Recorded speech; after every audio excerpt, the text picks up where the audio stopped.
खामगाव सामान्य रुग्णालयात कोविड-19 swab testing मशीनचा लोकार्पण सोहळा पार पडला। यावेळी आमदार आकाश पुणकर, माजी मंत्री डॉक्टर संजय कुटे यांची प्रामुख्याने उपस्थिती होती। खामगाव सामान्य रुग्णालय येथे दिनांक 2 ऑगस्ट रोजी 12 वाजता स्वॅब टेस्टिंग मशीनचा लोकार्पण सोहळा पार पडला।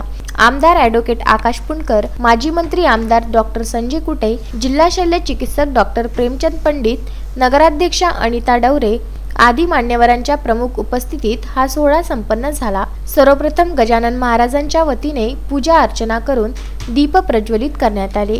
यावेळी रुग्णालयातर्फे मान्यवरांचे पुष्पगुच्छ देऊन सत्कार करण्यात आला। तसेच डॉक्टर पंडित, आमदार संजय कुटे यांनी आपले मनोगत व्यक्त केले। खामगाव मतदारसंघाचे आमदार ॲडव्होकेट आकाश तोडकर यांनी माहिती देताना सांगितले की त्यांनी त्यांच्या स्थानिक विकास निधीमधून खामगाव सामान्य रुग्णालयासाठी 20 लाख रुपये निधी टेस्टिंग मशीनसाठी दिला होता, परंतु जिल्हा प्रशासनाच्या आडमुठे धोरणामुळे मशीन मिळण्यास अक्षम दिरंगाई झाली। परंतु त्यानंतरच्या पाठपुराव्यामुळे आता ही टेस्टिंग मशीन खामगाव शहरात दाखल झाली असून या टेस्टिंग मशीनचा लोकार्पण सोहळा संपन्न झाला।